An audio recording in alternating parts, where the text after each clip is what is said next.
আহা, এইবার তো আমার ঠোঁটের ডগায় তোর নরম ঠোঁটের রস রাখা পড়ে রশ্মি। যে মেয়ে মানুষটা বর মরে যেতে কি কষ্ট নাই পেয়েছে। হায় হায়, তোর পায়ের মাঝে আগুন জেলে যৌবন রসখানি একটু চেখে দেখি। আয় আয় রশ্মি, আয়। ছাড়, ছাড় বলছি, ছাড়। জানোয়ার, আমার বাপের বয়সী হয়ে তুই আমার দিকে হাত বাড়াচ্ছিস। দাদা, দাদা, তুমি কি কিচ্ছু দেখতে পাচ্ছ না? তোমার সামনে এই লম্পটটা আমার সাথে কেমন দুর্ব্যবহার করছে। চুপ মাগি, তোর দাদার কথাতেই তো আমি তোর এমন ডাগর শরীরে ওই উপচে পড়া যৌবনের স্রোতে নৌকা ভাসাতে এসেছি। চুপচাপ আমার সাথে চলে আয়, নয়তো আমি টানতে টানতে তোকে নির্বস্ত্র করে এখান থেকে নিয়ে যাব। দাদা, দাদা, তুমিও শেষমেশ এই পাপ কাজের সঙ্গে যুক্ত। ছি, তোমাকে তো এখন আমার নিজের দাদা বলে পরিচয় দিতে ঘেন্না করছে।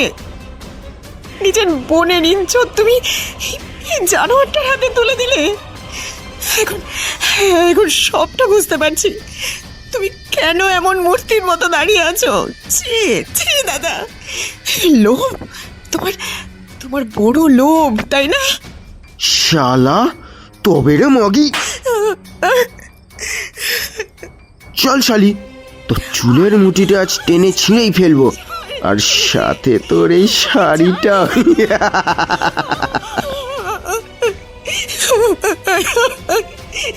জানোয়ার, জানোয়ার, তুই আর আমার এই শয়তান দাদা দুজনই পাপ কাজের শাস্তি পাবি। আজ আজ আমার সঙ্গে যে অন্যায় অবিচার তোরা করলি, এর ফল তোদের একদিন ঈশ্বর ঠিক দেবেন। হ্যাঁ হ্যাঁ, বেশি বকিস না তো মাগি, চল এখন আমার সাথে।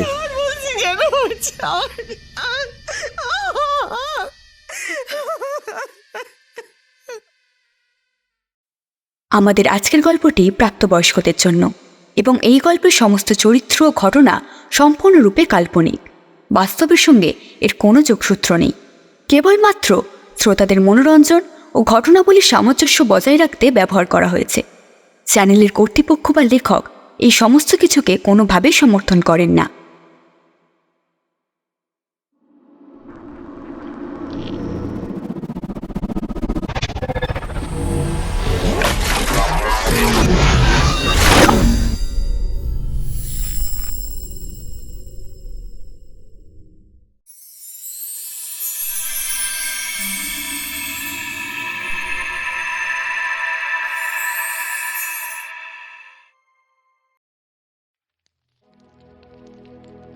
শস্য শ্যামলা সবুজে ভরা আমাদের এই বাংলা, সেই বাংলা তথা সারা বিশ্বব্যাপী ছড়িয়ে রয়েছে সাহিত্যের সুবিশাল এলডোরাডোর খনি।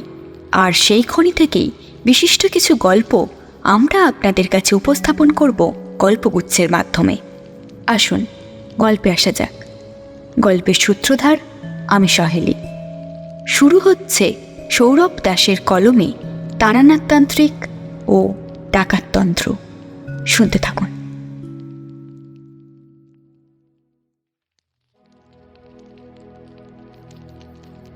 কিছুদিন আগে পর্যন্ত আবহাওয়াটা অনেকটা শান্ত ছিল, কিন্তু হঠাৎ করেই যেন দম বন্ধ করা গরম কোথা থেকে এসে গেল। মাথার উপরে অমন সূর্যের তেজ, আর চারপাশে এমন ধুধু লু বইছে যে এখনই ইচ্ছে হয় হিমালয়ে চলে যাই। গ্রীষ্মের এই প্রচণ্ড তাপ থেকে যখন অস্থির হয়ে পড়েছি, তখন হঠাৎ এই প্রকৃতির যেন আমাদের সকলের উপর দয়া হলো।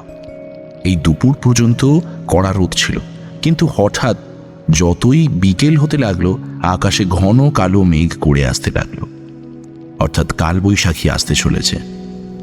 এই ঠান্ডা শীতল হাওয়ায় যেন মনটা জড়িয়ে গেল। আকাশের এই ঘন কালো মেঘ দেখে মনে পড়ল অনেকদিন তারানাথের বাড়ি যাওয়া হয়নি। ব্যাস, যেমন ভাবা তেমন কাজ। অফিস থেকে বেরিয়ে নিজের বাড়ি না গিয়ে সোজা ধরলাম তারানাথের বাড়ি যাওয়ার রাস্তাটা। ইতিমধ্যেই বাজ পড়তে শুরু করেছে চারিদিকে। তাড়াতাড়ি পা চালাচ্ছি, অমনি পেছন থেকে কে যেন হাঁক দিয়ে রেখে উঠল। আরে এই বিভূতি, ঝড় এলো বলে যে, তাড়াতাড়ি পা চালাও হে। দেখলাম আমার পিছনে কিছুটা দূর থেকে আমার দিকে হাঁটতে হাঁটতে এগিয়ে আসছে আমারই বন্ধু কিশোরী। আমার একদম কাছে আসার পর কিশোরী বলল, আমি জানতাম পথে যেতে যেতে তোমার সাথে দেখা হবেই। উফ, সত্যি ভায়া, যা গরম পড়েছিল এই কদিন। ঠিকই বলছো। আচ্ছা চলো, আর কথা না বাড়িয়ে রওনা দেওয়া যাক। বুড়োটার জন্য পাসিং শো কিনতে হবে তো নাকি? হ্যাঁ হ্যাঁ, চলো চলো। এরপর আমি আর কিশোরী দুজন মিলে চলতে থাকলাম তারানাথের বাড়ির উদ্দেশ্যে। পথে যেতে যেতে রাস্তার পাশের চা দোকানটা থেকে আমরা পাসিং শোটা কিনতেও ভুললাম না। অবশেষে যখন দৌড়াতে দৌড়াতে তারানাথের বাড়ির সামনে এসে পৌঁছালাম, ততক্ষণে বৃষ্টিতে আমরা দুজনেই অনেকটা ভিজে গেছিলাম। কিন্তু অবাক করার কাণ্ড হলো, তারানাথের বাড়ির সদর দরজা তখনও খোলা ছিল। আর একটু সামনে যেতে আমরা অবাক হয়ে দেখলাম চারি, হ্যাঁ তারানাথের মেয়ে চারি, হাতে দুটো গামছা নিয়ে দাঁড়িয়ে আছে। আমরা কাছে আসতে আমাদেরকে গামছা দুটো ধরিয়ে সে ঘরের ভেতর ঢুকে গেল। আমরাও গা মুছে নিয়ে ঘরের ভেতর ঢুকে গেলাম। বৈঠকখানায় প্রবেশ করে দেখি বাড়ির কর্তা তারানাথ একটি আরাম কেদারায় বসে আছে। আমাদেরকে দেখতে পেয়ে সে বলে উঠল, ইহে দুই মানিক জোর, তাই বৃষ্টি বাদলার দিনে কি মনে করে হে? এই দেখুন না, আজ হঠাৎ করেই কেমন চারিদিক কাঁপিয়ে কাল বৈশাখীর আগমন হলো। সত্যি পুরো ভিজে গেলাম। আচ্ছা ঠাকুরমশাই, একটা প্রশ্ন ছিল। চারি সদর দরজার সামনে ওইভাবে দাঁড়িয়েছিল কেন গামছা নিয়ে, তাই তো? হ্যাঁ ঠাকুরমশাই, এটাই ভাবছিলাম, কিন্তু আপনি কিভাবে বুঝলেন? শোনো, তার জন্য তন্ত্র সাধনা জানার প্রয়োজন পড়ে না, তা তোমার ওই বাঁকা মুখ দেখলেই জানা যায়। বাবা, ও বাবা, এদিকে একটু আসবে তো। ওই তোমাদের জন্য চা হয়ে গেল বলে, দাঁড়াও আমি নিয়ে আসি। এই বলে তারানাথ উঠে চলে গেল চা আনতে। আমি আর কিশোরী নিজেদের মুখ চাওয়াচাওয়ি করতে লাগলাম। কিশোরী এরপর ফ্যাচ করে হেসে দিয়ে বলে, বুড়োর কান্নার ছিঁড়ি দেখেছো বিভূতি? তা ওই বোগাস জিনিস শুনতে তো তুমি নিজেই এসেছো কিশোরী। না, সেটা নয়। উনি যে সবসময় এমন কথা বলেন তা নয়, মাঝে মাঝে কিছু জ্ঞানের কথাও বলেন। সে জ্ঞান হোক আর বোগাস কথাবার্তা, ওনাকে বেশি ছুটিও না ভায়া। এই বৃষ্টির সন্ধ্যাবেলা বাড়ি থেকে বের করে দিলে কি হবে ভেবে দেখেছো?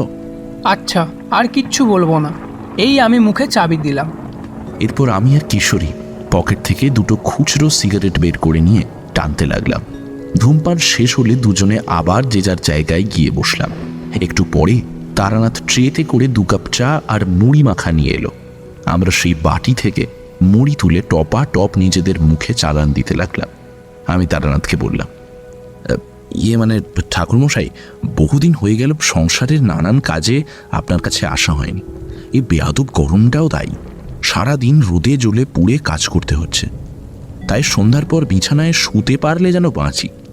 তাই এতদিন পর যখন আমরা দুজন এলাম, আপনি দয়া করে একটা গল্প শোনান আজ। দেখো, তোমরা তো জানো আমি যা বলি তা আমার বাস্তব জীবনে ঘটে যাওয়া অভিজ্ঞতা থেকেই বলি। আমি কিন্তু কোনো গল্প বলি না। তাহলে ঠাকুরমশাই, আপনার বাস্তব জীবনে ঘটে যাওয়া অভিজ্ঞতা থেকেই একটা গল্প হয়ে যাক তাহলে। আচ্ছা বেশ, কিন্তু আমার যে এমনি এমনি গল্প মাথায় আসে না হে। ও হ্যাঁ, এই যে। বলেই কিশোরী তার পকেট থেকে 8 আনা নিয়ে কেনা পাসিং শোটা বের করে তারানাথের দিকে বাড়িয়ে দিল। অমনি তারানাথের চোখ দুটো জল জল করে উঠল। এরপর সেই দেশলাই জেলে পাসিং শোয়ের থেকে একটা সিগারেট বের করে ধরাতে গিয়ে কি এক গভীর চিন্তায় মেতে গেল। আমি আর কিশোরী প্রশান্ত মনে তার দিকে তাকিয়ে থাকলাম। বুঝলাম তারানাথ গল্প বলার আগে সেটা আগে নিজের মনে মনে ভালো করে গুছিয়ে নিচ্ছে। এরপর সে বলা শুরু করলো, এ কাহিনী ভীষণ অভিশপ্ত। কোনো কাল নাগের বিষ যতটা অভিশপ্ত তার চেয়েও বেশি ভয়ঙ্কর। আজ এই কাহিনী তোমাদের বলছি কারণ আজকের এই ঝড় ঝাপটা আবহাওয়ার সাথে সেই দিন রাত্রের ঝড়ের একটা মিল ছিল। ঘটনাটা শুরু থেকেই বলি তোমাদের। আজ যে ঘটনাটার কথা বলবো তা সময়ের মতোই অনেকটা প্রাচীন। একদিন এক সন্ধ্যাবেলা একটা ফাঁকা শ্মশানের সামনে দাঁড়িয়ে আছি।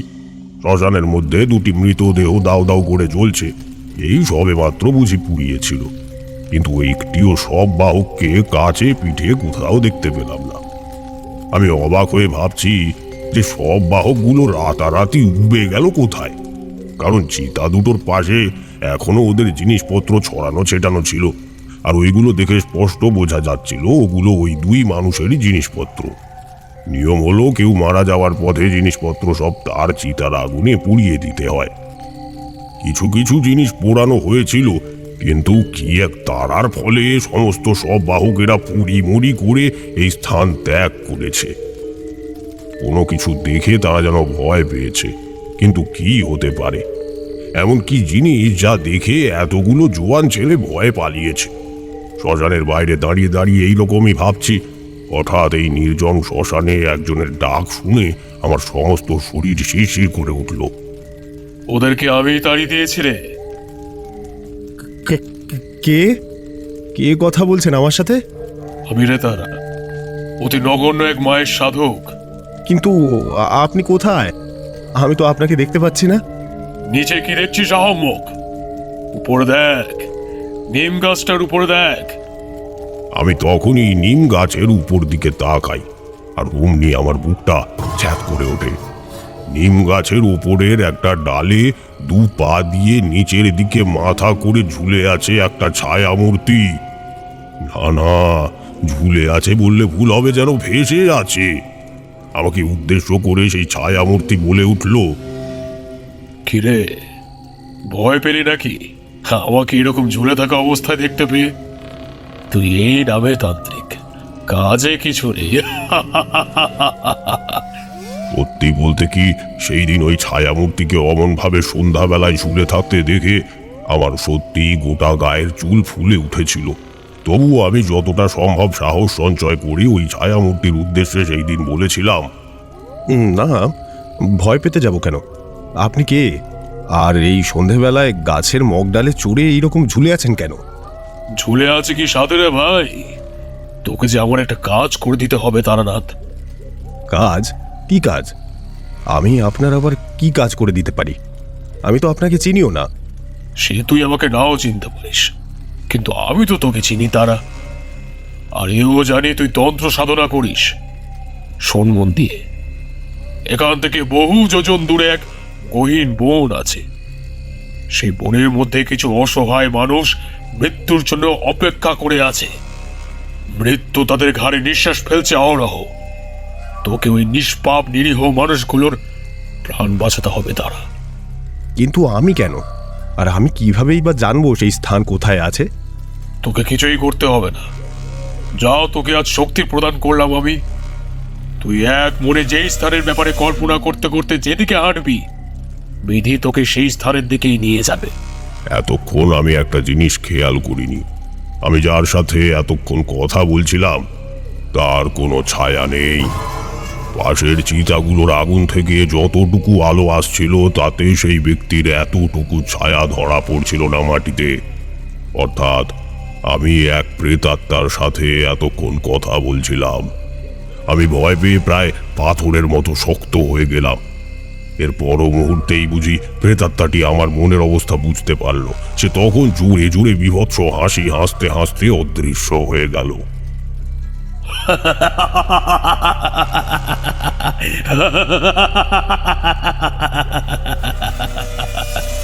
এরপর কিছু সময় আমি ওখানেই দাঁড়িয়েছিলাম।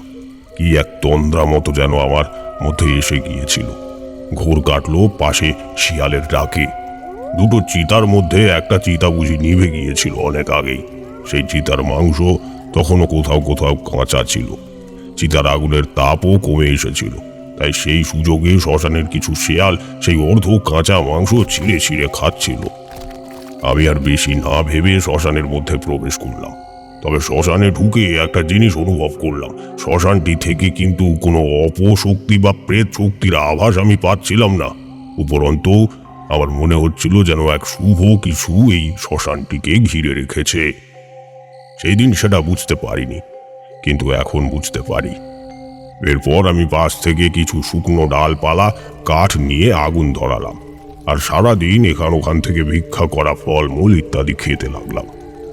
তোমরা তো জানোই ওই বয়সে আমি তন্ত্র সাধনার জন্য বেরিয়েছিলাম। আর তন্ত্র সাধনার মূল উপাচার হলো ত্যাগ। তাই দিন শেষে যা মিলতো তাই খেয়েই কোনো মতে পেট ভরাতাম। পরদিন সকালবেলা যখন ঘুম থেকে উঠলাম, এক আশ্চর্য পরিবর্তন নিজের মধ্যে লক্ষ্য করলাম। আমি যেন আগের থেকে অনেক সুস্থ এবং সতেজ অনুভব করছিলাম। কি এক শক্তি যেন আমার মধ্যে প্রবেশ করেছিল। সেদিন বুঝতে পারিনি, কিন্তু আজ বুঝতে পারি আমি গুরুর কৃপা লাভ করেছিলাম। সাময়িক কাজের জন্য হলেও ওই শুভ আত্মা আমাকে কিছুটা হলেও শক্তি দান করেছিল পরবর্তী কার্যের জন্য। তো এরপর আমি নিজেই নিজের তল্পি তল্পা গুটিয়ে হাঁটা দিলাম। আমি বরাবরই নিজের ইচ্ছা মতো ঘুরে বেড়াতাম এখানে সেখানে। আজ এই গ্রাম, কাল সেই গ্রাম করেই আমার দিন যেত। কিন্তু আজ সকাল থেকেই যে হাঁটছি তা যেন এক উদ্দেশ্য পূরণের লক্ষ্যে হাঁটছি। আমি কিছুতেই বাঁকা পথে যেতে পারছিলাম না। এক নাক বরাবর সোজা পথে যেন আমি হেঁটে যাচ্ছিলাম। অনেকবার চেষ্টা করেও দেখেছিলাম, ইচ্ছে করেই বাম দিকের বা ডান দিকের পথ নিয়েছি, তবু যেন কি এক আশ্চর্য বলে আমি কেবলই সোজা আর সোজাই যেতে থাকলাম। এরপর যখন হাঁটতে হাঁটতে ক্লান্ত হয়ে পথের ধারে কোথাও শুতে যাব, অমনি এক বাজে বিশ্রী ব্যাপার হতে থাকলো আমার সাথে। যখনই আমার ঘুম একটু গাঢ় হয়ে আসতে লাগলো, তখনই গতকাল রাতের দেখা সেই অশরীরী মানুষটা আমার স্বপ্নে এসে আমাকে গালিগালাজ করে বলতে লাগলো, তুই ঘুমোবি কি? তোকে যে এখন 1000 যোজন পথ অতিক্রম করতে হবে রে শালা। নে ওঠ ওঠ, তাড়াতাড়ি চল, আচালা ওঠ রে বাবা ওঠ। আমি ঢুলু ঢুলু চোখে ঘুম থেকে উঠেই আবার হাঁটা দিই। এইভাবে 1 দিন 2 দিন 1 মাস 2 মাস পার হতে থাকে। আমি না ঘুমাই না কিছু খাই, কিন্তু অবাক করা কাণ্ড হলো আমার শরীর এতটুকুও ক্লান্ত হলো না। উপরন্তু মনে হতে থাকলো যেই বস্তু প্রাপ্তির জন্য আমার এত কষ্ট করা, আমি ক্রমশই তার কাছাকাছি আসতে লাগলাম। এরপর আরো কিছু সপ্তাহ কাটার পরে ওই অশরীরী আত্মার স্বপ্ন আসা বন্ধ হয়ে গেল, কিন্তু আর ঘুম এলো না। এত মাস ধরে না ঘুমিয়ে হয়তো অভ্যাস হয়ে গিয়েছিল। অবশেষে আমি সেই দিনের মতোই এক সন্ধ্যাবেলা এক সম্পূর্ণ অজ্ঞাত এবং অপরিচিত গ্রামের সামনে এসে উপস্থিত হলাম। দূরে গ্রামটির মধ্যে সারি সারি মাটির ঘর দেখতে পাচ্ছিলাম, কিন্তু ঘরগুলোকে দেখে মনে হলো যেন একটা কিছু অস্বাভাবিক ভাব রয়েছে এই ঘরগুলোর মধ্যে। আমি ধীরে ধীরে এগিয়ে গিয়ে গ্রামটির মধ্যে প্রবেশ করলাম। এরপর একটা জিনিস দেখে আমার বুকের হৃদস্পন্দন কিছুক্ষণের জন্য থেমে গেল। দেখলাম গ্রামটির প্রতিটি বাড়ি যেন আগুনের দ্বারা কেউ পুড়িয়ে দিয়েছে। প্রতিটি বাড়ি ভগ্নপ্রায় অবস্থা। বাড়িগুলোর ভিতরে কালো কুচকুচে অন্ধকারে ঢাকা। আমি গোটা গ্রামটাই ঘুরে দেখলাম, কিন্তু সমস্ত বাড়িগুলোর অবস্থাই এক। এ কি করে সম্ভব? একটা গোটা গ্রাম শুদ্ধ মানুষ এইভাবে ডুবে যাবে? আমার যেন কেমন একটা সন্দেহ করতে লাগলো, আমি আদৌ ঠিক জায়গায় এসে উপস্থিত হয়েছি তো? এইখানে আসার জন্যই কি আমি এতগুলো পথ হেঁটে এসেছি রাতের পর রাত না ঘুমিয়ে? নিজের মনের ভিতর যেন কেমন করতে লাগলো। সেই প্রথম যেন একটা অশুভ ছায়া আমার মনের মধ্যে পড়তে লাগলো। আমাকে ক্লান্তি ঘিরে ধরতে লাগলো। বড্ড ঘুম পাচ্ছিল আমার, অজ্ঞান হয়ে ওখানেই ধপাস করে পড়ে যাই। এরপর মাঝ রাতের দিকে ঘুমটা বেশ পাতলা হয়ে এলো। মনে হলো যেন আমার চারিদিকে কারা যেন ঘুরে বেড়াচ্ছে, ফিস ফিস করে কথা বলছে, আনন্দে গাইছে, নাচছে। আমার মুখের দিকে যেন একসাথে কয়েক হাজার মানুষ একসাথে তাকিয়ে আছে। বড্ড অস্বস্তি করতে লাগলো। নিজের অজান্তেই মধু সুন্দরী দেবীকে স্মরণ করতে লাগলাম। মনে হলো যেন যেই ভিড় তখন থেকে আমার মুখের দিকে তাকিয়েছিল তা যেন পাতলা হতে থাকলো। আমি এরপর নিশ্চিন্ত হয়ে ঘুমের ঘোরে আবার তলিয়ে গেলাম। তারানাথ এতক্ষণ খুব মন দিয়ে গল্প বলছিল। এবার তারানাথ একটু থামল। ততক্ষণে কালবৈশাখীও শুরু হয়ে গেছে। তারানাথের বাড়িতে বসে বসে টের পেলাম প্রচণ্ড ঝড়ে পাশের নারকেলটা ভীষণই দুলছে। এরপর তারানাথ আমাদের চোখের দিকে তাকিয়ে বলল, কিছু মনে করো না, মাঝ পথে গল্প থামিয়ে দিলাম। আসলে কিছুদিন হলো তামাক খাওয়ার নেশাটা বড্ড ধরেছে। দাঁড়াও, এক ছিলেন তামাক সেজে আনি। এই বলে তারানাথ উঠে চলে গেল নিজের অন্তর্মহলে তামাক সেজে আনার জন্য। আমি আর কিশোরী তারানাথের বাড়ির জানলার দিকে তাকিয়ে ঝড়ের অনুমান করতে লাগলাম। কিশোরী বলে উঠল, কি বুঝছো ভাইয়া, আজকে বাড়ি যেতে পারবো বলে মনে হচ্ছে? না গেলেও মন্দ কি, বেশ তো গল্প শুনছো, এভাবে গল্প শুনতে শুনতে না হয় বাকি রাতটাও কাটিয়ে দেওয়া যাবে। তা যা বলেছো ভায়া। আমরা দুজন কিছু সময় এইভাবেই গল্প করতে থাকলাম। এরপর কিছু সময় পর অবশেষে তারানাথ তামাক সাজিয়ে এনে এসে বসল। তামাকে এক টান দিয়ে সে আবার বলতে শুরু করলো। এরপর আমার ঘুম ভাঙলো পরের দিন মাঝ বেলার দিকে। মাথার ওপরে সূর্য তখন কিরণ দিচ্ছে। আমি ওই একইভাবে রাস্তার উপর পড়েছিলাম। একবার ভেবে দেখো তো, এমন একটা গ্রামে তুমি আছো যেখানে কোনো মানুষজনের বাস নেই, তুমি একেবারে একা। সেই দিন আমার অবস্থা অমনটাই হয়েছিল। ও হ্যাঁ, বলা হয়নি, গ্রাম থেকে কিছুটা দূরেই কিন্তু বন মতো ছিল। ঘুম থেকে ওঠার পর আমার বড্ড খিদে পেয়ে গিয়েছিল। খিদে পাওয়াটাই স্বাভাবিক ছিল, অতগুলো দিন না খেয়েছিলাম। অগত্যা ওই বনের মধ্যে প্রবেশ করলাম। কিন্তু একটা জিনিস দেখে আশ্চর্য হলাম, যেটাকে একটু আগে আমি ঝোপঝাড়ে ভরা ছোটোখাটো বন ভেবে ভুল করেছিলাম, সেটা আসলে একটা প্রচণ্ড গভীর জঙ্গল। এবং সেই জঙ্গলের যত গভীরে আমি প্রবেশ করছিলাম, জঙ্গল ততই ঘন হয়ে যাচ্ছিল। আমি এপাশ ওপাশ তাকাচ্ছিলাম যদি কোনো ফল গাছ পাই, ফল পেড়ে খাবো বলে। এবং দৈব যোগে আমি একটা গাছ দেখতে পেলাম। আমি তাড়াতাড়ি সেই দিকে এগিয়ে গেলাম। পাশে পড়ে থাকা পাথর জোগাড় করে 2-3 বার চেষ্টা করতে একটা ফল গাছ থেকে পড়ে গেল। আমি দৌড়ে গিয়ে সেই ফলটা হাতে তুলে নিয়ে যেই না কামড় বসাতে যাব, অমনি আমার পেছন থেকে কে যেন গুরু গম্ভীর গলায় বলে উঠল, খবরদার, ওই ফলে এক কামড় বসিয়াছ, মরেছ। ওই ফল বিষ ফল, দেখতে পাচ্ছ না ওর আশেপাশে কোনো পাখি বা পশু নেই? আমি অবাক হয়ে পিছন ঘুরে তাকিয়ে দেখলাম একজন মাঝবয়সী হৃষ্টপুষ্ট ভদ্রলোক আমার দিকে সন্দেহের চোখে তাকিয়ে আছে। এই এত গহীন বনে এই রকম একজন মানুষকে দেখে আমি প্রথমত থতমত খেয়ে গিয়েছিলাম। আমি অবাক হয়ে তাকে প্রশ্ন করলাম, কে আপনি? এই গভীর জঙ্গলে একা কি করছেন? এই ভদ্রলোক আমার দিকে একই রকম সন্দেহের চোখে তাকিয়ে বললেন, এই একই প্রশ্ন তো আমিও আপনাকে করতে পারি। আপনি কে? আমাদের এই জঙ্গলের ভেতরে আপনি কি করছেন? আপনাদের জঙ্গল মানে? আপনি বাদেও কি এখানে আরও কেউ আছে নাকি? যেটা বলছি সেটার উত্তর দেন। আপনি এই স্থানে কি করে এলেন সেটা বলুন। আচ্ছা বেশ, তবে আমার কথা আপনি বিশ্বাস করবেন কিনা জানি না। আমি আসলে একজন তন্ত্র সাধক। আজ থেকে বহু মাস আগে একটা ঘটনা আমার সাথে ঘটে। তারপর আমি জানি না আমার সাথে কি হলো, দিন কি তারিখ আমার কিছুই মনে নেই, শুধুই চলতে থাকি। এরপর চলতে চলতে পাশের গ্রামটিতে এসে পৌঁছাই কাল রাতে। আর তারপর আজ সকালে ঘুম থেকে উঠে বড্ড খিদে পাওয়ায় এই জঙ্গলে এসেছিলাম, কিছু খাবার জুটে যাবে এই আশায়। আর তখনই ভাগ্যিস আপনি বললেন বলেই আমি আজ প্রাণে বেঁচে গেলাম। না হলে ওই ফল খেয়ে হয়তো এই গভীর জঙ্গলেই আমি মারা যেতাম। আর আমার লাশটাও তখন আর কেউ খুঁজে পেত না, এই জঙ্গলে সমাধি হয়ে থেকে যেতাম চিরতরে। কোনো প্রশ্ন করবেন না, চুপচাপ আমার পেছনে চলুন। আর ঠিক যে জায়গাগুলো আমি পা ফেলবো, আপনি সেই জায়গাগুলোতেই পা ফেলবেন। জঙ্গলে ভয়ানক জোঁক আছে, ওরা পথে চলতে থাকা তৃতীয় ব্যক্তির উপর আক্রমণ করে, কখনো কখনো দ্বিতীয় ব্যক্তির উপরে, তাই সাবধান। এরপর আমি বেশি কথা না বাড়িয়ে ওই ব্যক্তির পিছন পিছন চলতে লাগলাম। জঙ্গলের নানান সরু পথ ঘাট পেরিয়ে ওই ব্যক্তি আমাকে ক্রমশ নদীর দিকে নিয়ে যেতে লাগলো। আমি ক্রমশ নদীর প্রবাহমান শব্দ শুনতে পাচ্ছিলাম। অবশেষে যখন জঙ্গল পেরিয়ে নদীর কাছাকাছি এসে পৌঁছলাম, এক অবাক করা দৃশ্য আমার চোখে পড়ল। আমাদের পাড়া গ্রামে যেমন খালের ধারে ছোট ছোট ঝুপড়ি বস্তি করে অনেক মানুষ থাকে, তেমনি নদীর ধারে লতা পাতা গুল্ম দিয়ে বানানো ছোট ছোট ঘর দেখতে পেলাম। কত মানুষকে সেখানে দেখতে পেলাম, পুরো একটা গোটা গ্রাম। আমি অবাক হয়ে চারিদিকে তাকাতে থাকলাম। এরপর সেই ব্যক্তি এগিয়ে গ্রামের সমস্ত লোককে ডেকে আমার ব্যাপারে সমস্ত তথ্য ওদেরকে দিতে লাগলো।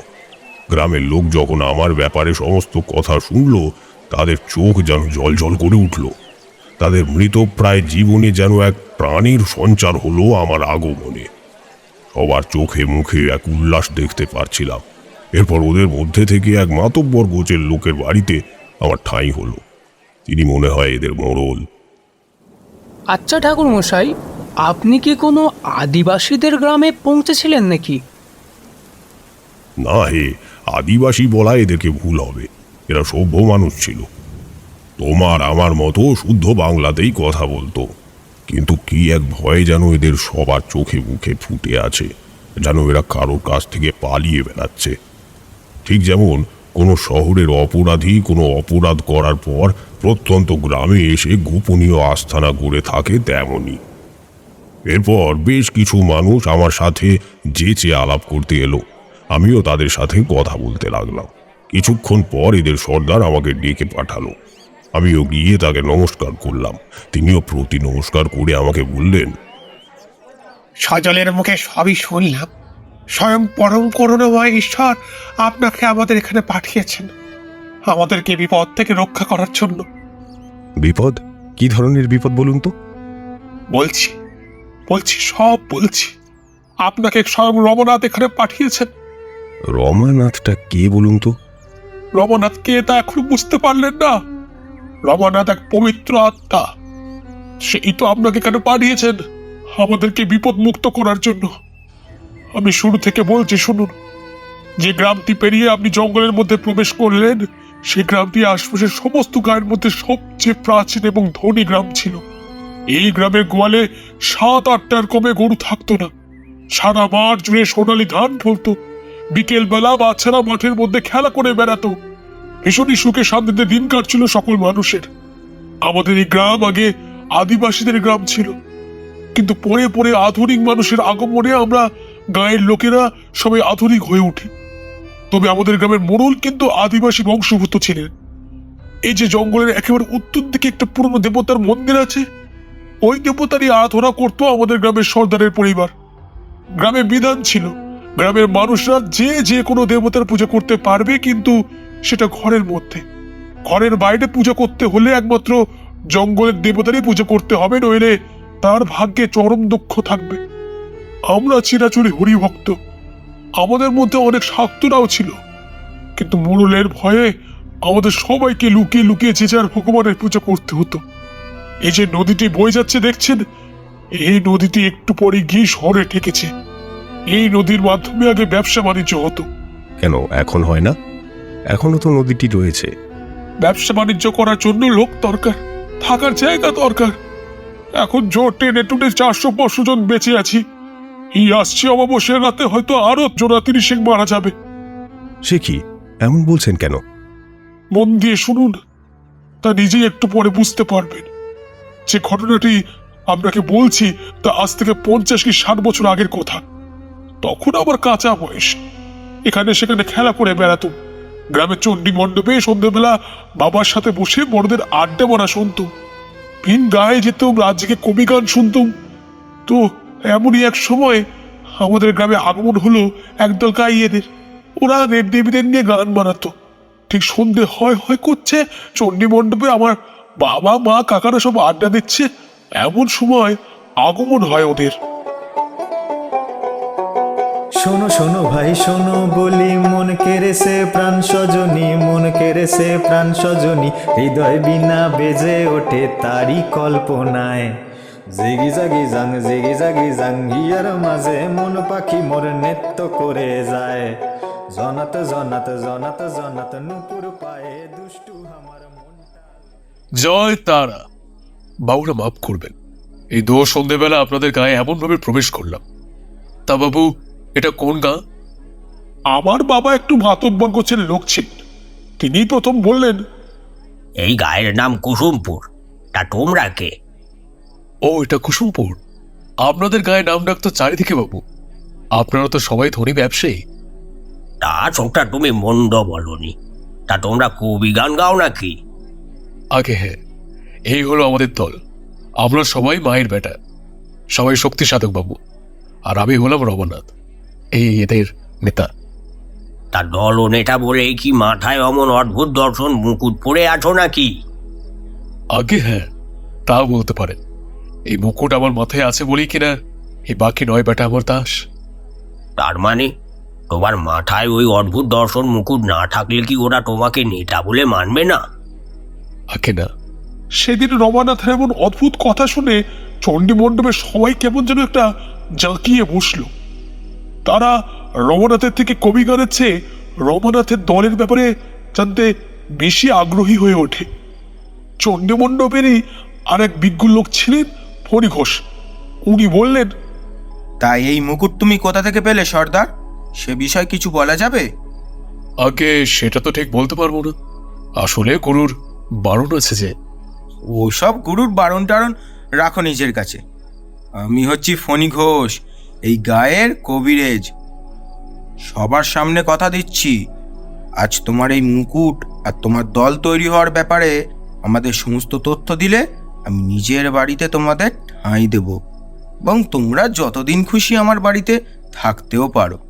ফণি ঘোষের প্রস্তাবে রমানাথ কিছুটা না কোচকালেও তার দলের বাকিদের জোড়াজুড়িতে সে বলতে শুরু করলো, দেখুন বাবু, আমি মায়ের সাধক। এই জগতের সমস্ত সাংসারিক আরাম থেকে আমি কমই বেরিয়ে এসেছি, কিন্তু আমার দলের বাকিরা এখনো তা পেরে ওঠেনি। তাই ওদের মুখ চেয়েই আমি আপনার প্রস্তাবে রাজি হই। আপনি চোখের সামনে যেই কবি দলটিকে এখন বসে থাকতে দেখছেন, তাদের মধ্যে প্রত্যেকেই এক একজন ভীষণ বড় ডাকাত।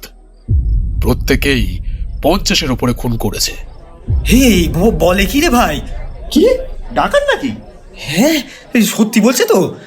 আমার তো ভয় করছে রে বিশু। গ্রামের মোড়ল মশাইকে কি খবর দেওয়া হবে? হ্যাঁ চ চ চ চ চ চ বাবা চ বাবা চ। দয়া করে আপনারা সবাই শান্ত হন, অমরতলা হবেন না। আমার কথাটা মন দিয়ে শুনুন।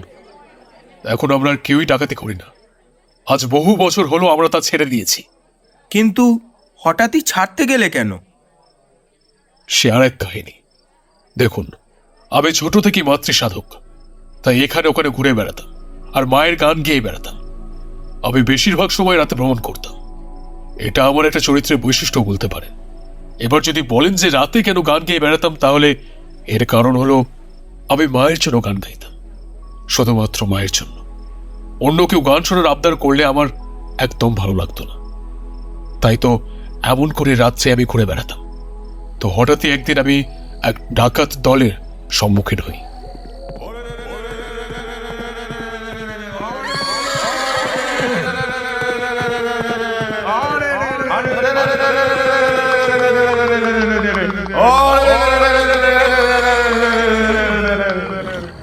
একসাথে জোনা 14 কি 15 জন ডাকাত আমাকে গোল করে ঘিরে ফেলে। তাদের মধ্যকার সর্দার গোছের লোক আমাকে প্রশ্ন করে, কে তুই?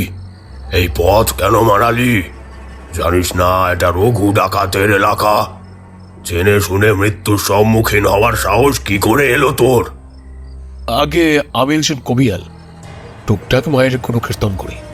তাই নাকি? আমরাও তো মায়েরও ভক্ত। বেশ, এখন গান শোনা দেখি। তারপর ডাকাত দলকে তো নিশ্চয়ই মুখের ওপর না বলতে পারুনি, নিশ্চয়ই শুনিয়েছিলে গান। হ্যাঁ, তা তো অবশ্যই। রক্ত জবা দিয়ে তোমায় ভুক্তে ভরে ডাকি মা, আলতারাঙা তোমার ওই পা এমনে করেছে কেমন মায়া মা তারা বলে ডাকে তোমার বাছা।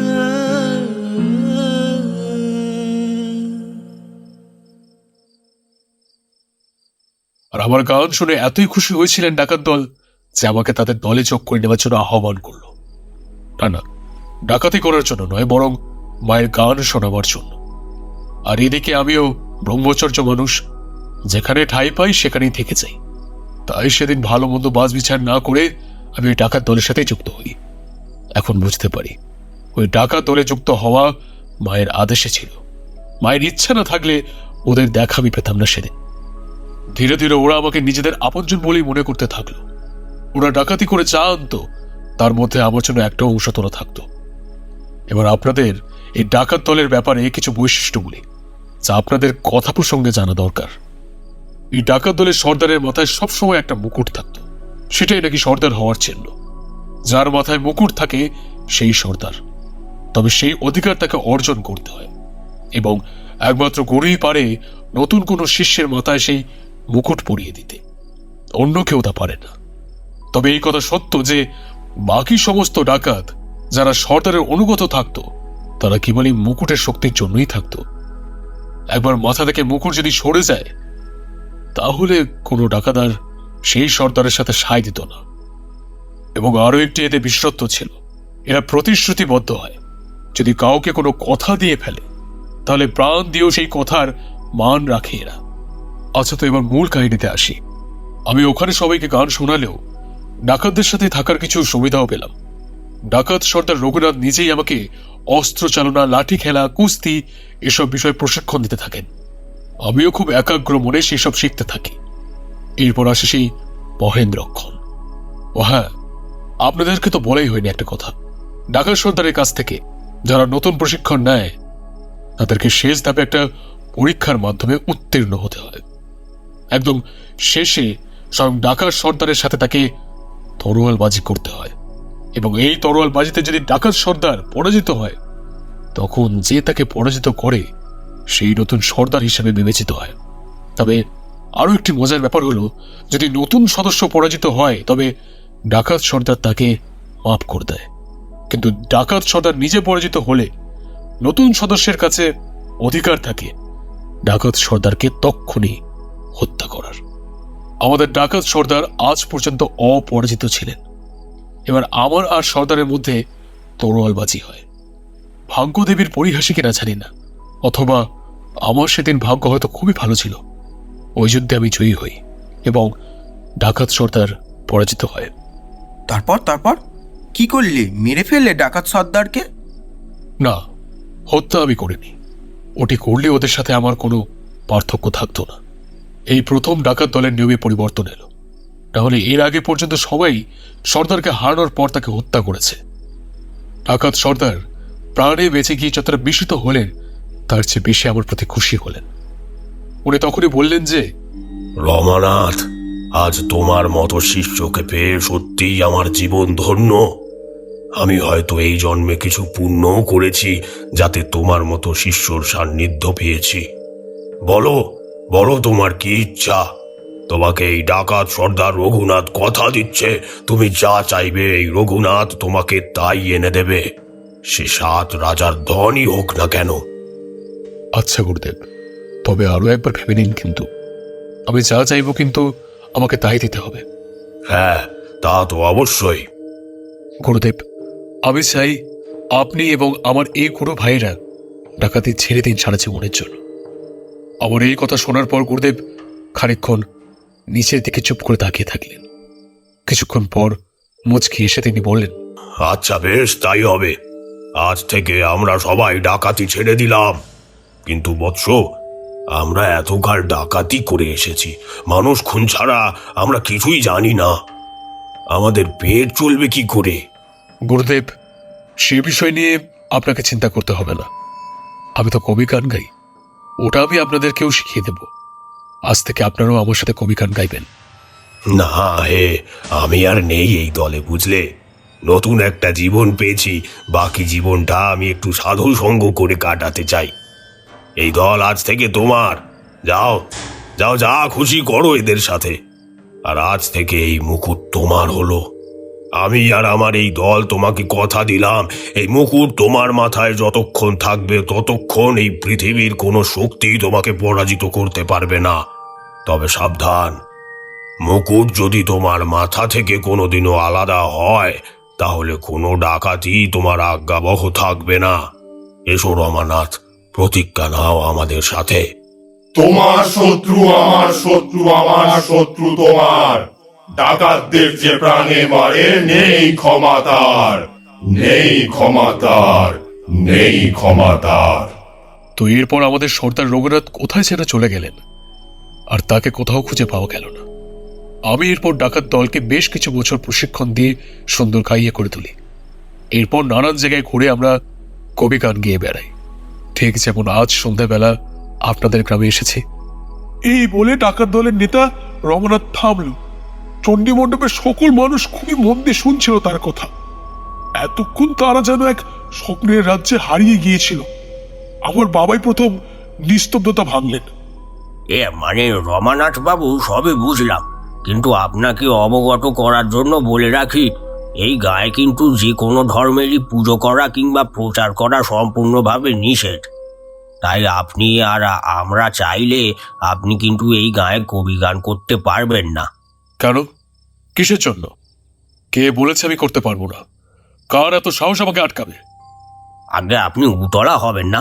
আমাদের গ্রামের মোড়ল মশাই এই জঙ্গলের দেবতার পুজো করেন। এই গায়ের উত্তরে যে মন্দির আছে সেখানে মোড়ল মশাই এমন নিয়ম করেছেন যে এই গায়ে বাড়ির বাইরে কেউ যদি পুজো অর্চনা করে এবং নাম কীর্তন করে তবে কেবল ওই প্রাচীন দেবতার পুজোই করতে পারবে। অন্য কোনো দেবতার পুজো নাম কীর্তন বাড়ির ভেতরে থেকেই করতে পারবে, বাইরে করা যাবে না। এই নিয়ম আপনাদের জন্য, এই গ্রামের বাসিন্দাদের জন্য। আমরা দুদিনে যাযাবর, আমাদের উপর কোনো স্থানকালীন নিয়ম খাটে না। ওটা আপনার মোড়ল মশাইকেই বলে দেবেন। দেখুন রঘুনাথ বাবু, আমাদের মোড়ল মশাই কিন্তু অনেক শক্তিশালী মানুষ, তার নিজস্ব লেঠেল বাহিনী আছে। এই গায়ের মানুষ তাকে এড়িয়ে চলতেই ভালোবাসে। তাই আপনাদেরকে বলছি, আপনারা পারলে কালই এই গাঁ থেকে চলে যান। অসম্ভব। যে স্থানে মায়ের নাম কীর্তন করা যাবে না সেই স্থানকে তো পাল্টাতেই হবে। আমি এই স্থানে মায়ের নাম কীর্তন করেই যাব, না হলে আমার লাশ যাবে এখান থেকে, এই প্রতিজ্ঞা করলাম।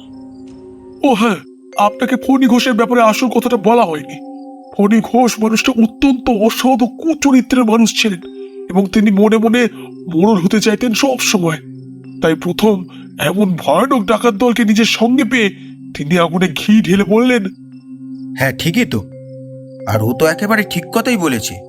এভাবে সবসময় চলতে দেওয়া যায় নাকি? আমার তো ও আদিবাসীটাকে একদম সহ্য হয় না। একটা কত বড় অন্যায় বছরের পর বছর ধরে মেনে আসছে এই গ্রামের লোক, তা সবসময় তো আর সহ্য করা যায় না। আজ আমাদের কাছে সুযোগ এসেছে। রমানাথই আজ আমাদের কাছে ভগবানের দূত হয়ে বাঁচাতে এসেছে। আমি বলছি, তোমরা সবাই রমানাথকে সমর্থন করো।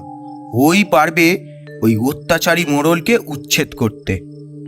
আর বাবা রমানাথ, আর এই চণ্ডীতলায় বসে থেকে তোমার লাভ নেই। তোমরা অনেকটা পথ অতিক্রম করে এসেছো। চলো তাড়াতাড়ি আমার বাড়ি গিয়ে এখনই ভোগ অনাদি গ্রহণ করবে। তুমি এবং তোমার দলবলের সবার খাওয়া দাওয়া এবং পড়ার দায়িত্ব আমার।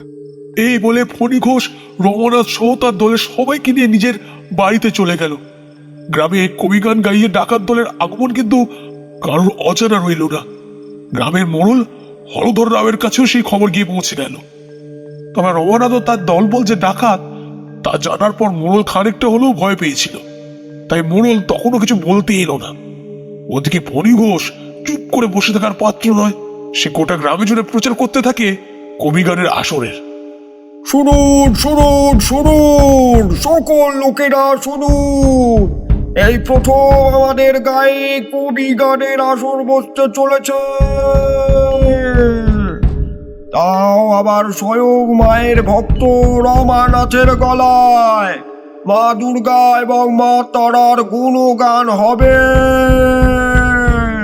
পরশু সন্ধে 6টার সময় সবাই গায়ের চণ্ডী মণ্ডপে চলে আসবে। অবশেষে সেই মহেন্দ্রক্ষর এসে উপস্থিত হয়। কবিগান শুরু হওয়ার আগে ফণী ঘোষ লম্বা একটা ভাষণ দিলেন। দেখুন, সমস্ত দাদা দিদিদেরকে বলি, বছরের পর বছর এই গ্রামের মোড়ল আমাদেরকে শোষণ করে গেছে, আমাদের নিজেদের ধর্মীয় স্বাধীনতার উপর হস্তক্ষেপ করেছে।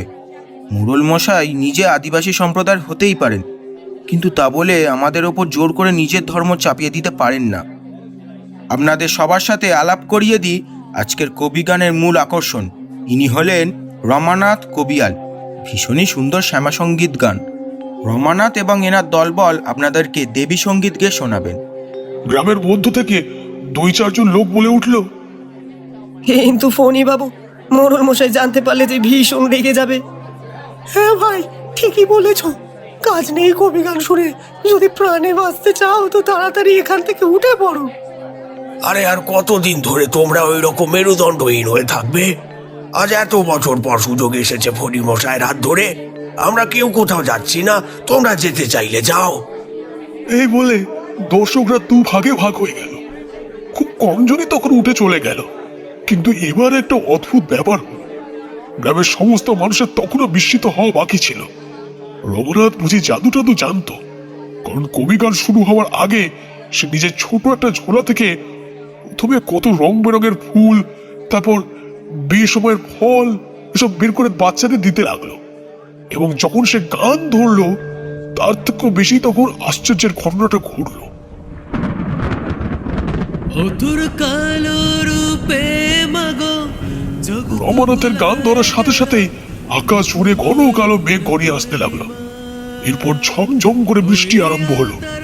কিন্তু আপনাকে কি বলবো ভাইয়া, ওই বৃষ্টির মধ্যেও ছোট থেকে বড় সবাই বসে থাকলো, কেউ এতটুকু নড়লো না। সবাই যেন ওই মুহূর্তে বোবা হয়ে গেছিল। কেবল রমানাথ এবং তার শিষ্যরা অশরীরী প্রেতাত্মাদের মতন গেয়ে চলেছিল। তাই কালি কালি বলো সবে, কালি কালি বলো, কালির রূপে পাগল হয়ে কালি কালি বলো, কালি কালি বলো সবে, কালি কালি বলো, কালির রূপে পাগল হয়ে কালি কালি বলো। জয় তারা।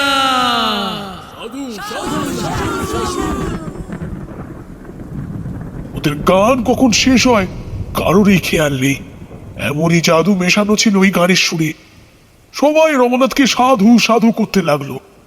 মানুষগুলো পরম আনন্দে যে যার বাড়ি ফিরে গেল। আসল কাহিনী এবার শুরু হলো।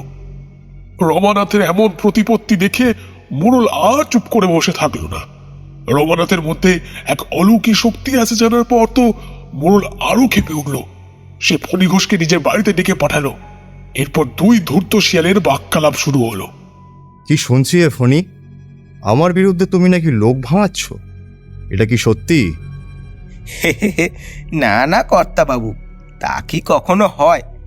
আমি আপনার দাস, আমি আপনার নুন খেয়েছি, অমন দুঃসাধ্য আমার কেন? এ তল্লাটে কারণ নেই। চুপ হারামজাদা, নেহাতেই গায়ে কবিরেজ কম আছে, তা না হলে কবেই যে তোর গলার টুটি টিপে মেরে ফেলতাম রে আহাম্মক, শালা বেঈমান কোথাকার। হলধর রাওয়ের এক হুঙ্কার শুনেই ফণির এতদিনের লম্পঝম্প সব ঠান্ডা হয়ে গেল। সে পড়ি কি মনে করে ছুটে গিয়ে হলধর রাওয়ের পায়ে গিয়ে পড়ল। কর্তা বাবু, আমার ভুল হয়ে গেছে, আমাকে ক্ষমা করে দিন, আমাকে ক্ষমা করে দিন। আসলে আমার কোনো দোষ নেই, এই পাড়ার লোকরাই আমাকে ভুল পথে চালনা করেছিল। আমি এখন নিজের ভুল বুঝতে পেরেছি, আমাকে ক্ষমা করে দিন কর্তা বাবু, আমাকে ক্ষমা করে দিন, আমি আপনার দুটি পায়ে পড়ি। এই ওঠ ওঠ হারামজাদা, ন্যাকামি দেখানো হচ্ছে। এবার বলতো ওই মালটা কে? ওই যে কি বেশ নাম, রামচরণ না রণনাথ কি জানো একটা? আগে কর্তা রমানাথ। হ্যাঁ সে যেই হোক, শুনছি ওর নাকি কি সব শক্তি টক্তি আছে, কি ব্যাপারে?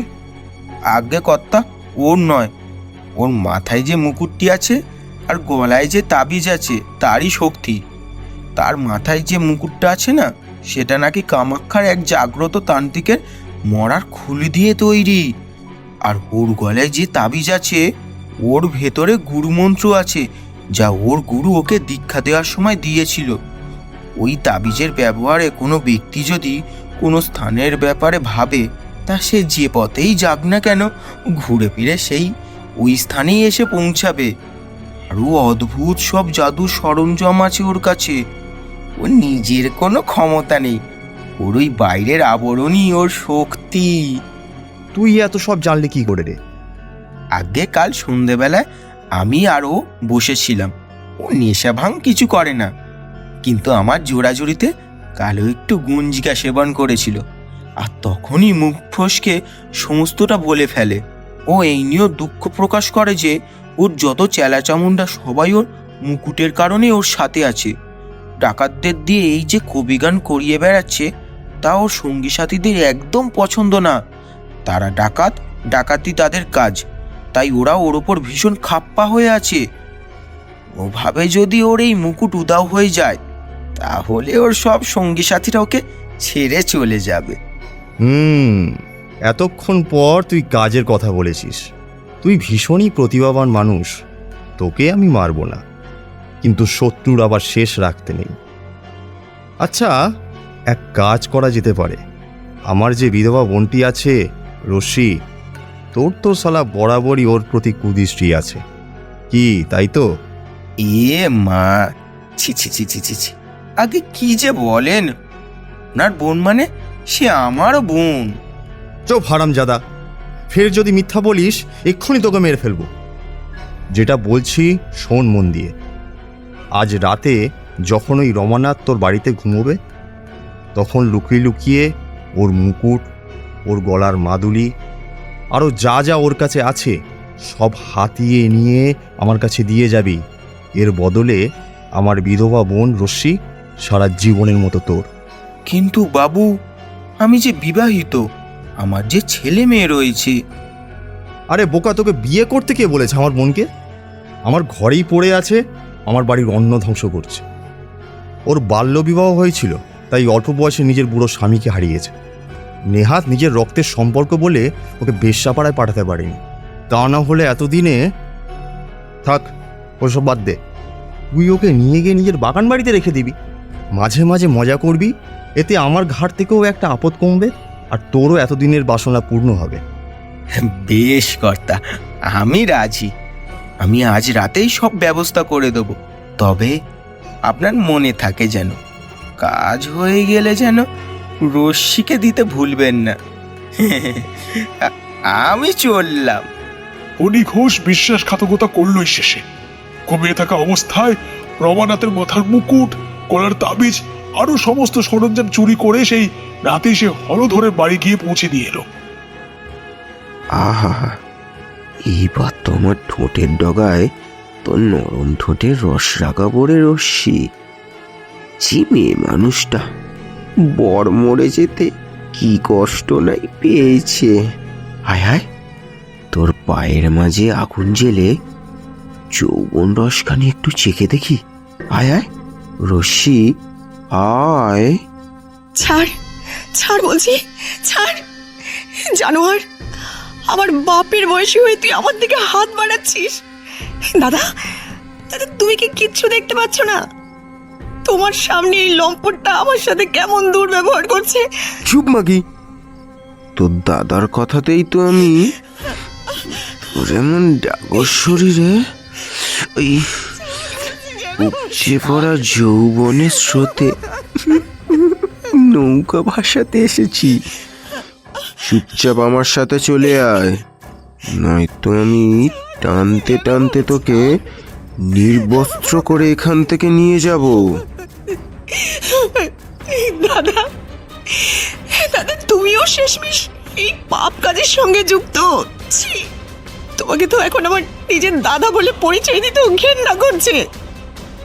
নিজের বোনের ইজ্জত তুমি এই জানোয়ারটার হাতে তুলে দিলে। এখন এখন সবটা বুঝতে পারছি, তুমি কেন এমন মূর্তির মতো দাঁড়িয়ে আছো। ছি ছি দাদা, লোভ, তোমার তোমার বড় লোভ, তাই না? শালা, তবে রে মগি, চল শালি, তোর চুলের মুঠিটা আজ টেনে ছিঁড়েই ফেলবো, আর সাথে তোর এই শাড়িটা।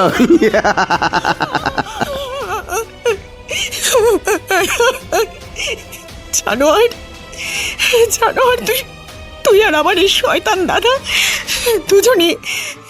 দুজনই পাপ কাজের শাস্তি পাবি। আজ আজ আমার সঙ্গে যে অন্যায় অবিচার তোরা করলি, এর ফল তোদের একদিন ঈশ্বর ঠিক দেবেন। হ্যাঁ হ্যাঁ, বেশি বকিস না তো মাগি, চল এখন আমার সাথে। বলছি জানোয়ার, ছাড়।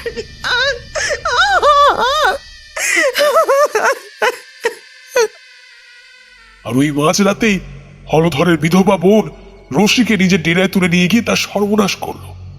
ফণি ঘোষ যখন হলধরের সামনে থেকে তার বোনকে তুলে নিয়ে যাচ্ছিল, তখনও হলধর সেই নারকীয় দৃশ্য দেখে মনে মনে খুশি হচ্ছিল। পরের দিন সকালে হলধরের লেঠেরা এসে ঘুমিয়ে থাকা রমনাথের কোমরে দড়ি পড়তে পড়তে টেনে নিয়ে গ্রামের বাজারের মাঝে তাকে দাঁড় করিয়ে দিল। রমনাথ তাকে বারবার ছেড়ে দেওয়ার জন্য চিৎকার করতে লাগলো। এই ছাড় আমাকে, ছেড়ে দে, ফল ভালো হবে না কিন্তু। আমার এক আদেশে আমার ডাকাত বাহিনী তোদের সব কটাকে জ্যান্ত পুড়িয়ে ছেড়ে দেবে। ছেড়ে দে আমায়। কি ছাড়বি না? তবে রে, এই কালিয়া, মুনিয়া, রতনরা, এদের সব কটাকে আজ চ্যান্ত চালিয়ে দে। কি হলো, কথা কানে যাচ্ছে না? তোদের সর্দারকে এরা এমন ভাবে আটকে রেখেছে, তোরা কিচ্ছু বলবি না? কি হলো? আমাকে আমাকে মুক্ত কর। আরে কি করছিস কি? রমানাথের কথা মুখেই থেকেছে। রমানাথ খেয়াল করলো এই এত বছর তার মাথায় যে ভারী মুকুটটি ছিল সেটি যেন আর নেই। আজ তার মাথাটা বড্ড হালকা লাগছে। গরুর দিয়ে ওই তাবিজটা সে এতদিন গলায় ঝুলিয়ে রাখতো, সেই তাবিজটা উধাও। অর্থাৎ রমানাথের সাথে ছল করা হয়েছে। সে চিৎকার করে গর্জন করে উঠল, আর সেই ডাক শুনে সমস্ত গাছের সমস্ত পাখিরা উড়ে চলে গেল। পাশ থেকে মোড়ল বলল, আমার সাথে তুমি ঠিক করনি হে। তোমাকে অনেকবার বারণ করা হয়েছে, কিন্তু তুমি কারোর কথা শুনোনি। এবার ফল হাতে নাতে পাবে। তোমার গান আমি সেদিন লুকিয়ে লুকিয়ে শুনেছিলাম। বড় খাসা গাও তুমি। তোমাকে এই বিদ্রোহের জন্য কি শাস্তি দেওয়া যায় বলো তো? হ্যাঁ, এক কাজ করা যেতে পারে। এই, কে আছিস? যা গিয়ে রূপো আর তামা গলিয়ে আন, আর ওই গরম ফুটন্ত ধাতু ওর গলায় ঢেলে দে। এরপর মোড়লের লেঠেল রাত ফুটন্ত ধাতু দিয়ে আসতে চলে গেল। এর মাঝে কেউ খেয়াল করলো না মোড়ল, ফণি ঘোষ, মোড়লের কাছে কিছু খাস লোকের পেছনে একটি ডাকাত সবার অজান্তেই গিয়ে দাঁড়িয়েছে। এরপর ফুটন্ত ধাতু এলে মোড়লের লোক তার রঘুনাথের গলায় ঢেলে দেয়। আমি শিউরে উঠলাম কথাটা শুনে। নিরঞ্জন বাবুকে বাধা দিয়ে বললাম, কি সাংঘাতিক ব্যাপার! অমন গরম উত্তপ্ত তরল ঢেলে দিল জ্যান্ত মানুষটার মুখে। এত বিভৎসতা, এত নিষ্ঠুরতা! বিভৎসতার কি বা দেখলে তান্ত্রিক? এখনো তো আসল গল্প বাকি। এই ফুটন্ত তরল গলায় ঢালার সাথে সাথে রঘুনাথের মৃত্যু হলো। তার সঙ্গেই চারিদিকে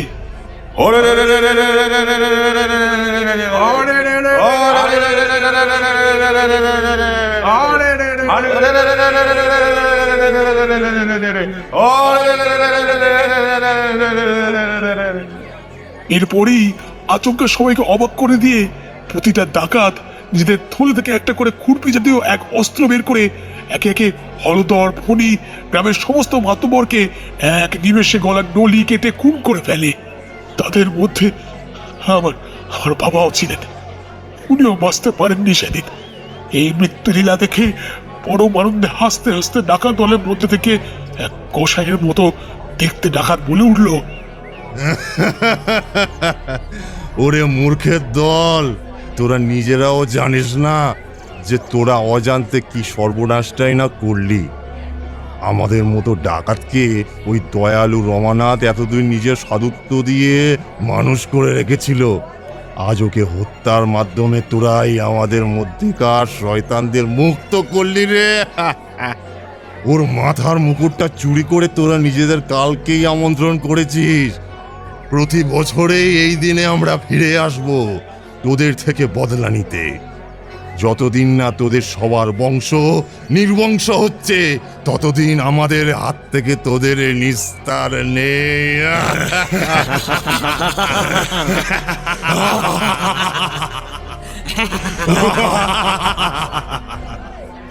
তোমার শত্রু আমার শত্রু, আমার শত্রু তোমার।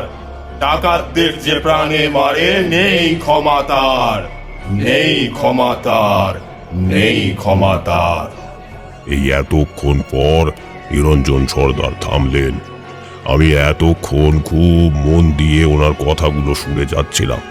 সত্যি কি বিভৎস এক ইতিহাসের সাক্ষী রয়েছে এই গোটা অঞ্চল জুড়ে।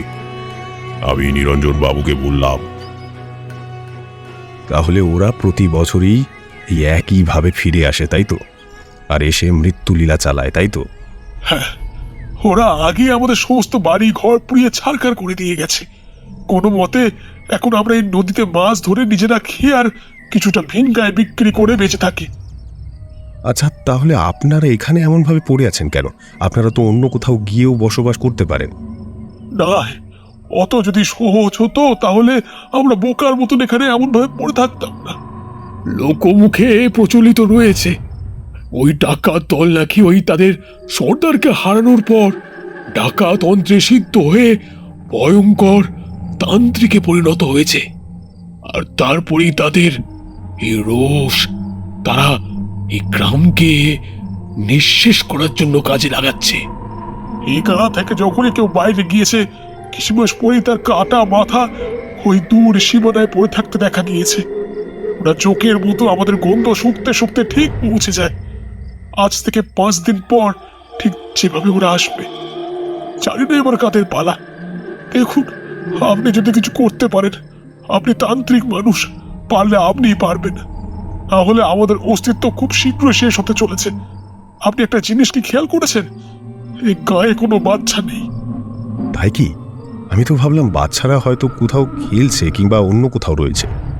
নয়, আমরা কিছু বছর আগে ঠিক করেছি আর কারো নতুন করে কোনো বিয়ে হবে না, কারণ আমরা আর চাই না কোনো সন্তান জন্ম দিতে। কি হবে সন্তানের জন্ম দিয়ে যখন তাকেও মরতে হবে ওই ডাকাত দলের হাতে? কিছু মনে করবেন না, কিন্তু এই সিদ্ধান্ত কি আপনাদের মধ্যে সবাই মেনে নিয়েছে? মানে বিশেষ করে কাঁচা বয়সের ছেলেমেয়েরা? না, মেনে নেয়নি, সেটাই স্বাভাবিক। তাই তো যখনই কোনো মেয়ে কিংবা মহিলা গর্ভবতী হয় আমরা জঙ্গলের জড়িবুটি প্রয়োগ করে গর্ভাবস্থায় ওই ভ্রূণকে নষ্ট করে দিই। তারপরে মৃত ভ্রূণকে নারীর জড়ি থেকে বার করে শিয়ালকে খেতে দিয়ে দিই। ইস, কি করেছেন মশাই আপনারা!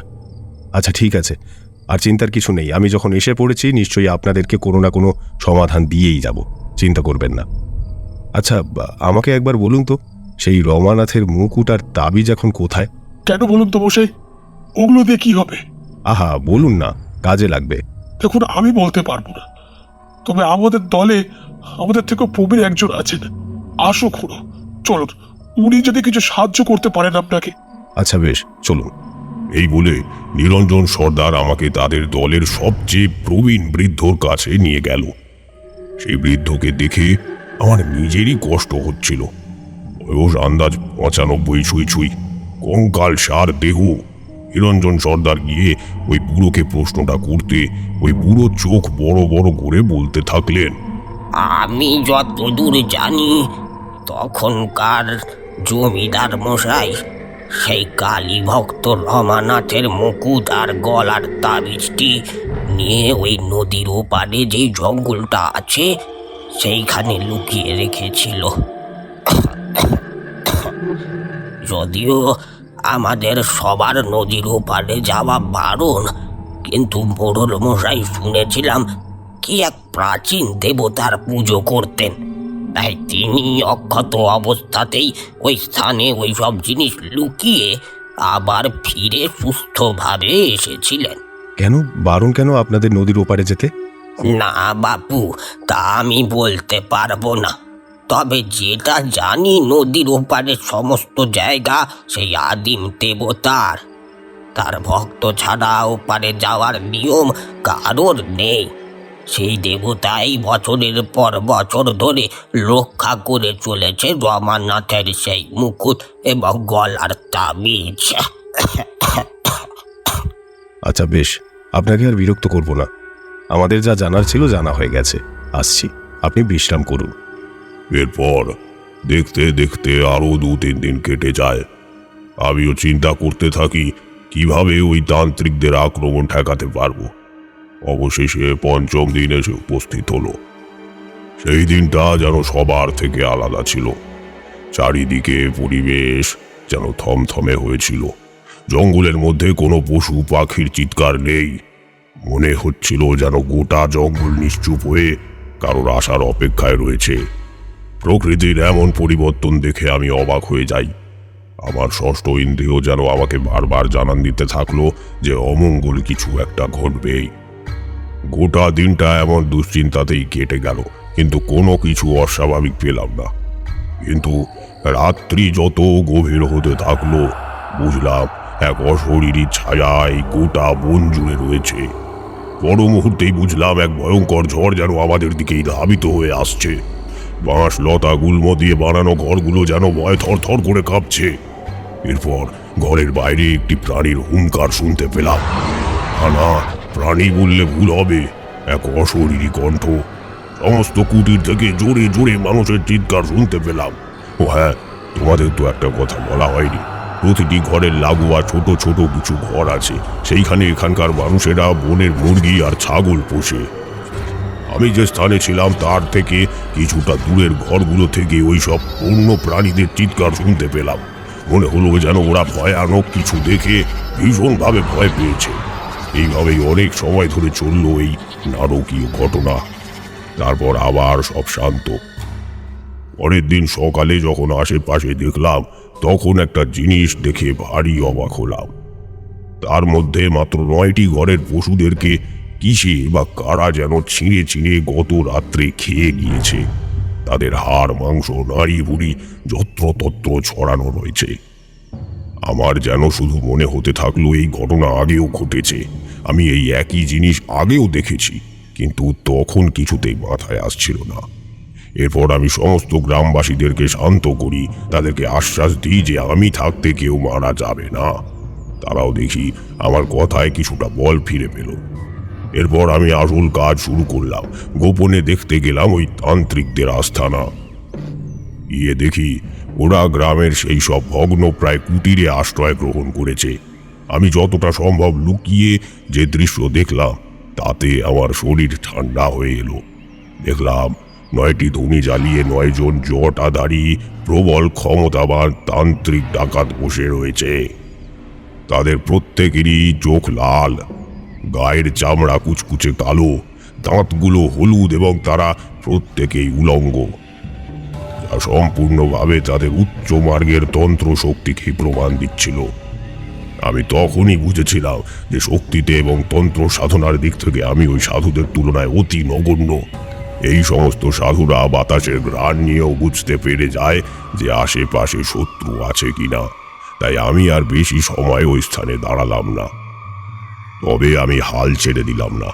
কথায় বলে, যেখানে শক্তি কাজ করে না সেখানে বুদ্ধিকে কাজে লাগাতে হয়। কোনোভাবে আমি যদি রমানাথের সেই হারিয়ে যাওয়া মুকুট আর গলার হার খুঁজে পাই, তখন হয়তো একটা সুযোগ থাকবে এই তান্ত্রিকদের বশ করার। আমি তাই দেরি না করে জঙ্গলেরই একটি ফাঁকা স্থানে মধুসুন্দরী দেবীর ধ্যানে বসলাম। একটু পরেই চারিদিকে ফুলের গন্ধে ভরে উঠল। বুঝলাম তিনি আসার সময় হয়েছে। এরপর আমি দেবীকে সবটা খুলে বললাম।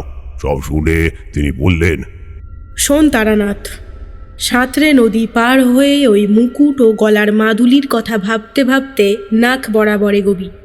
কিছুটা পথ হাঁটার পরেই তুই দেখতে পাবি সামনে একটা নিম গাছ আছে। সেখানেই নিম গাছের তলায় মাটির মধ্যে গাড়া রয়েছে ওই মুকুট ও মাদুলি। এরপর মধুসুন্দরী দেবীর কথা মতো আমি এক সাঁতারে নদীর ওপারে এসে পৌঁছালাম। পাড়ি উঠে দাঁড়াতেই অদ্ভুত এক গন্ধ আমার নাকে এসে ঠেকল। সেই পরিচিত ভ্যাপসা পচা বমি ওঠার মতো দুর্গন্ধ। আমি বেশ বুঝতে পারলাম আমি ছাড়াও এই স্থানে উপস্থিত রয়েছে কোনো এক নিম্ন মানের অপশক্তি। আর এটাও বুঝতে পারলাম যে সে নানান উপায়ে আমাকে আমার গন্তব্যে পৌঁছতে বাধা সৃষ্টি করবে। মধুসুন্দরী দেবীর নির্দেশ অনুসারে আমি এগিয়ে চললাম। কিছু দূর এগোতেই পরিবেশটা কেমন যেন বদলাতে শুরু করলো। তার সাথে সেই দুর্গন্ধটাও কেমন যেন প্রবল হয়ে উঠেছে। হঠাৎ করেই দূর থেকে শেয়াল কুকুরের কান্নার স্বর ভেসে আসলো, আর তার সাথেই শুরু হলো কান ফাটানো বজ্রপাত।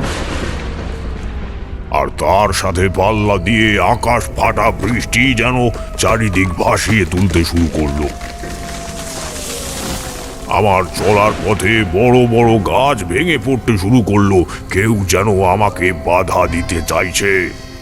আমি সেসব তোয়াক্কা না করে এগিয়ে যেতে লাগলাম। আমি মনে মনে মধুসুন্দরী দেবীর বীজ মন্ত্র উচ্চারণ করতে করতে এগিয়ে চললাম। অবশেষে সেই নিম গাছের তলায় এসে উপস্থিত হলাম। আর সেইখানে পৌঁছানোর সাথে সাথেই পুরো বন কাঁপিয়ে ভীষণ ঝড়ের সাথে এক ধূসর অবয়ব যেন আমার চারিপাশে গোল করে ঘুরতে শুরু করলো। বুঝতে পারলাম যে বিপদের আমি আশঙ্কা করেছিলাম সেই বিপদ এখন আমার সম্মুখে এসে উপস্থিত হয়েছে।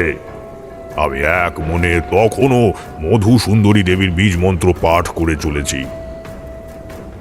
সেই অবয়ব এক বিশ্রী ভয়ঙ্কর শব্দ করে আমার চারপাশে ঘুরে বেড়াচ্ছে। আমি আর কাল বিলম্ব না করে তাড়াতাড়ি মাটি খুঁড়তে শুরু করলাম। মাটি ঘুরতে ঘুরতে এক সময় যখন আমি মন্ত্রপাঠ কিছু সময়ের জন্য বন্ধ করে ফেললাম, ঠিক সেই সময়ই আমি খেয়াল করলাম আমার নিঃশ্বাস নিতে ভারী কষ্ট হচ্ছে। চোখটা তুলে উপরের দিকে তাকাতেই বুঝতে পারলাম এখন সেই অবয়ব ঠিক আমার মুখের সামনে এসে দাঁড়িয়েছে। সে তার ধোঁয়ায় সৃষ্ট হাত দিয়ে আমার গলাটা চেপে ধরেছে।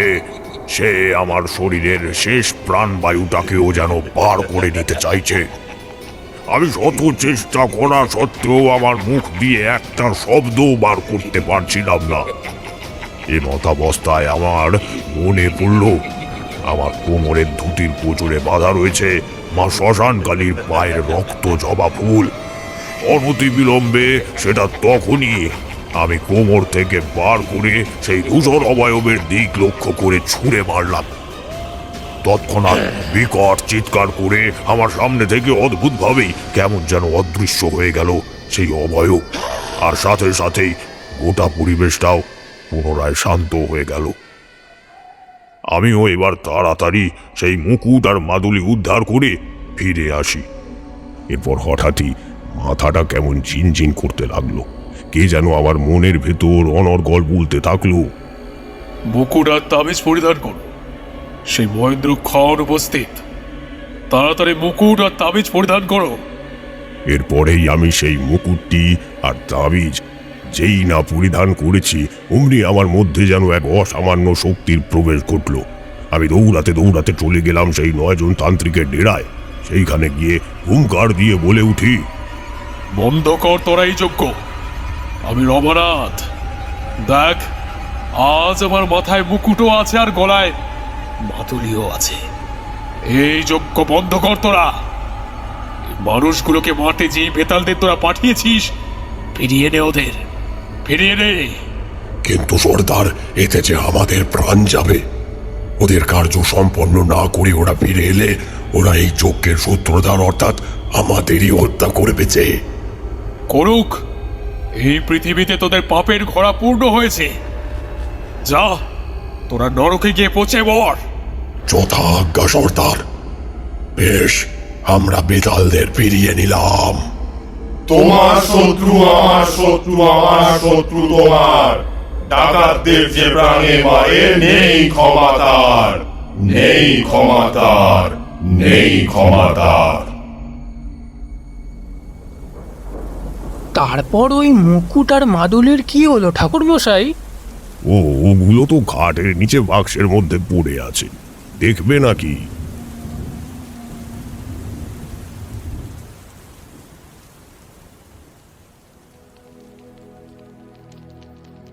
শুনছিলেন সৌরভ দাসের কলমে ডাকাততন্ত্র।